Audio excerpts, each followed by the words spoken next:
Agnes Dowed. You said all those things.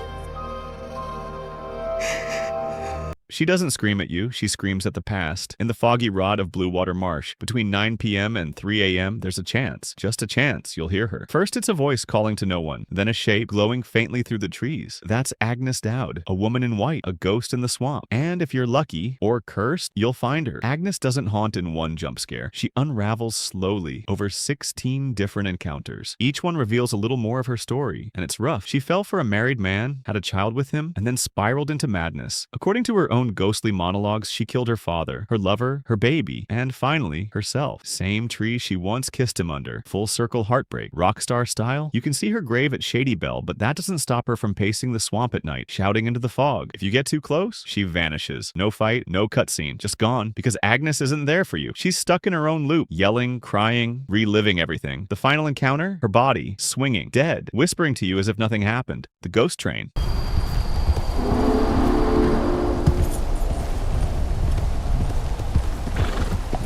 It doesn't blow a whistle, it screams. Out near the old Greenbank Mill in Lemoyne, there's a stretch of abandoned track that feels off. Ride it around 3 a.m. and your horse starts twitching, like it's got unfinished business in the afterlife. That's your cue. Any second now it comes. The ghost train. It doesn't slow down. It doesn't stop. It just barrels through the swamp like it's got a schedule to haunt. The train is a pale, glowing phantom, rolling silently through the night, right through you if you're in the way. No loot, no passengers, no explanation. It vanishes if you get too close and leaves behind nothing but a cold chill and a very confused Arthur Morgan looking at his flask. There's no official lore behind it, but fans have theories. The big one. It's a nod to the Phantom Train boss from Final Fantasy VI. Same design, same vibe. Which means Rockstar didn't just add a ghost train for fun. They added it for the nerds who remember SNES horror in pixel form. No journal entries, no hidden graves. Just the eeriest, what the hell was that moment in the game? And the best part? It gives you nothing. No reward. No XP. Just one long, creepy spectral flex from the developers. Ghost Soldiers of Roanoke Ridge.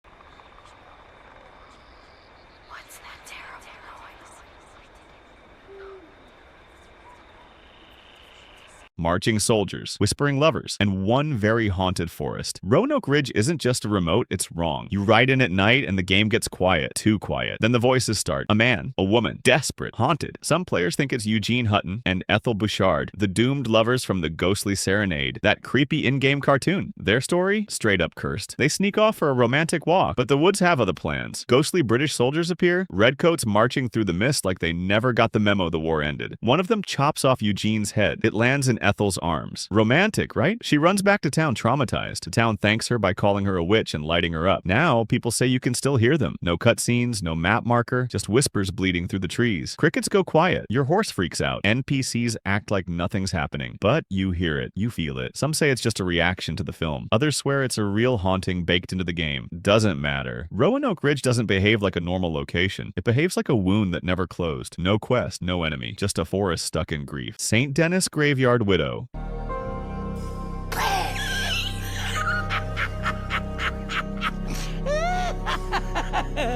She cries, she runs, she vanishes. Just like your last relationship, you'd think St. Denis was already creepy enough. Vampires, corruption, Bronte's mustache. But if you ever wander through its cemetery during Chapter 4's Angelo Bronte, a man of honor, things take a turn for the haunted. Right as Arthur steps inside, she appears. A shadowy woman in black, weeping at a grave. No name, no dialogue, just grief. And then she runs. Through the tombstones, around corners. Too fast to follow, too quiet to confront. Chase her all you want. She's always one turn ahead, until she's gone. Try to shoot her? Wasted bullets. She doesn't flinch, doesn't bleed, and definitely doesn't wait for Arthur to catch up. Players call her the Widow of St. Denis, and she's only visible during this one mission. Theories? Plenty. Some think she's mourning a lost lover. Others think she's something worse. A spirit mid-ritual, caught between sorrow and sacrifice. YouTuber Strangeman even uncovered cut voice lines of her cackling, like full-on witch laugh, right before disappearing into the fog. That's not a widow. That's a ghost with hobbies. No one in the game acknowledges her, not even John, which is a bold choice considering she's darting around like a Victorian NPC with unfinished business. There's no quest, no reward, no closure. Just a scream in the fog and the sound of your horse regretting everything. General Quincy T. Harris and his soldiers. Well. His History remembers heroes. Ghosts remember cowards. Ride out to Bulger Glade between midnight and 4 a.m., preferably in a thunderstorm, and you'll hear it. Not wind, not trees, but the echoes of a battle that never ended. Gunshots, yelling, desperate whispers in the fog. That's the legacy of General Quincy T. Harris, Confederate hero and real-time war coward. Back in 1864, Harris led his men into the Battle of Scarlet Meadows, east of Braithwaite Manor. And by led, we mean he told them to charge while he dipped out the back. He forced them out of defensive cover, straight into death, then vanished. And now, his soldiers are still there, stuck in a war they already lost, whispering across the battlefield like ghosts trying to remember why they're still fighting. In-game, you won't see them, but you'll hear them. Faint voices, screams, distant explosions, all playing on loop like the world forgot to hit stop. There's no cutscene, no enemy, no credits roll, just you, and the whispers of a Confederate mistake that won't shut up. Rockstar gives no journal entry, no gravestones, just haunting ambience and the weight of a story that feels too real to be fiction. Some players believe it's a commentary on lost causes. Others think it's just a badass soundscape. Either way, Harris might be remembered in Lemoyne, but his soldiers, they're remembered by the land they died on. Alma Horlick.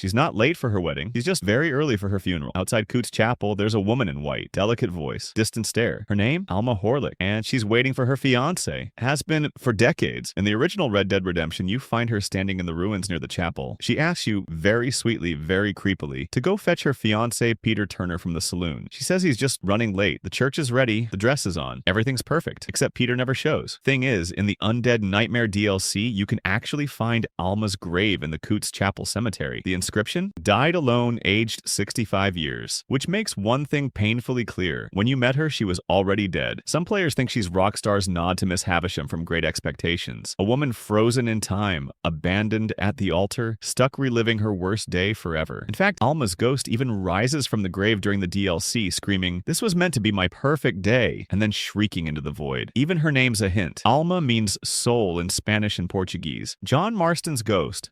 You okay? Beecher. You sure? No, I ain't sure. But there's something you could help me with. Abigail?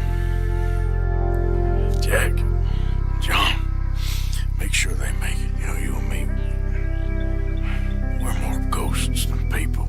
He fought for redemption. Now he just walks the land he died on. At Beecher's Hope, after the gun smoke clears and the story ends, some players say it doesn't really end. That John Marston, the outlaw, the family man, the legend, never actually left. You finish Red Dead Redemption, and sure, John's gone, but things start to feel off. Shadows near the barn, cold wind in the bedrooms, that familiar silhouette on the porch at night. Some say you can even hear Rufus barking, the family dog, long after he's supposed to be dead. There's no official ghost cutscene, no quest line, just quiet, echoes, and a ranch that feels too full for just Abigail and Jack. Reddit's full of threads with players swearing they've seen his shadow, heard his footsteps, or felt his presence around the ranch. Some say it's just grief coded into the game. Others think Rockstar snuck in a secret tribute, their own cowboy seance. So maybe that ghost people see isn't really him, or maybe it's exactly him. Stuck between peace and payback, riding a loop of sacrifice the game never truly let him escape. Ghost of Tumbleweed Town.